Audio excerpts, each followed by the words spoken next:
Hey, this is Eric. I'm not normally part of these videos or in anything else going on the cosplay channel or anything, but since this is a video game flavored event, I was asked to be part of it.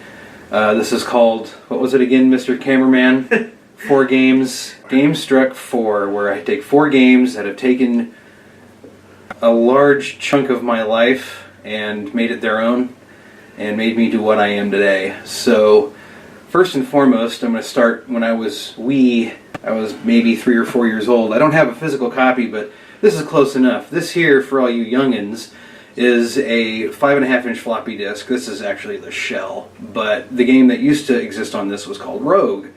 You may recognize that from a few things coming out nowadays that are rogue-likes, like Binding of Isaac. Bloodstain's getting a roguelike mode. Strafe has very heavy roguelike elements where you start at the beginning and you play through a randomly generated set of levels every time you play it. Every single time is different. This was big in the mid to late 80s because this was being introduced in a series of computing platforms that didn't do much else besides type and make spreadsheets. And so Rogue in and of itself is a top-down RPG where you play somebody who's trying to get the fabled Amulet of Yendor, and you progress through a series of, I think it's 10 to 20 levels in a dungeon, killing monsters represented by single letters. You have online ways to play it in web browsers because it's just a simple text-based GUI, so it's not really too difficult to drive. It's not like Zork, where Zork was 100% story-driven. It was a text-based adventure where it tells you what you're doing. You actually navigate through the dungeon with, say, the floor tiles are period, and the monsters are letters, and your equipables are exclamation points or asterisks or whatnot.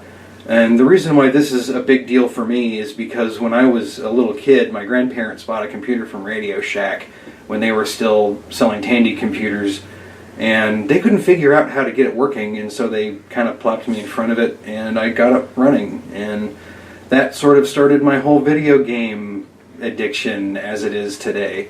Even honorable mention, Diablo kind of draws a lot from Rogue, where you have randomized dungeons and different loot and enemies and things of that nature, and sometimes every now and again when I'm bored at work I find myself going up to this URL to be able to play it some more. There's other versions of it nowadays, like hex grids and things like that, but it's not that hard to find. That led into my second choice, which is the grandpappy of all first-person shooters, Doom. And I'm choosing the Super Nintendo version because this is the version that I started on. It doesn't work that great, I gotta admit. Nowadays, going back and playing this today, despite the ridiculously metal cartridge, is an exercise in patience. A lot of the sound effects, a lot of the animations, and a lot of the functionality has been taken out just to be able to get it to fit on a cartridge like this. This has 2 of the, I believe 2 of the Star Fox chips in it. Don't quote me on that. But it took a lot of technical mastery to get this working in this cartridge. After I got into it on the Super Nintendo and I started playing it on PC, it led me to my computer science degree and career, because I kept wondering why my PC at home couldn't run Doom, and so I had to go learn about things like RAM, CPU speed, operating systems, etc., etc., etc. And when I would get it running, now I'm wondering, what's this multiplayer thing I keep seeing? And eventually got my computer lab in my school to run Doom and Duke 3D and Hexen and a few other games too. So now I'm a network engineer. Hooray! Thank you, Doom. Third game, when I was a teenager, I had a PlayStation 1, and this was one of the first games I got for it, Castlevania Symphony of the Night. I've always been a big Castlevania fan. I really like the soundtrack. I really like the aesthetic of everything.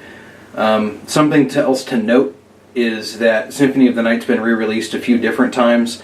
You have the original PlayStation version that we all know and love, Die Monster, You Don't Belong in This World, etc. But something I wanted to bring up just for this video is the PSP version I feel is superior. It has a new dub, it has more stuff to find, it has a few edited levels, and I believe you can play as different characters. In the Saturn version you can do that too, and Maria is terribly broken. But if you've played through Symphony of the Night and you've got 100% on the PlayStation version, give those two a shot. I believe that you won't be disappointed. The fourth game that I've got is Capcom vs. SNK 2. When I first moved to Texas in 2003, it was basically a reset button on my life coming here, and I didn't know a lot of people. And when I started making friends, this was very popular.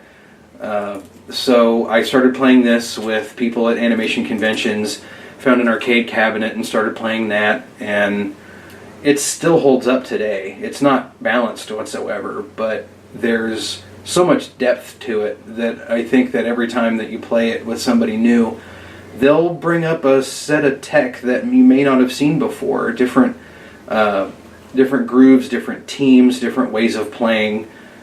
And it still remains fresh even today. You can get that on PS3.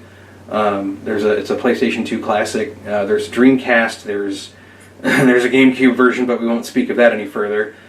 And the last game I wanted to mention was BioShock. Lorelei already went over that in her video, but BioShock Times is very important. But the main thesis amongst all the games that I've got is that all of these were indicative of different periods of time in my life where I can go back to these games and play them and remember some good times, some bad, remember where I came from and where I might be going. Yeah, so that's my 4 games. Have a great day.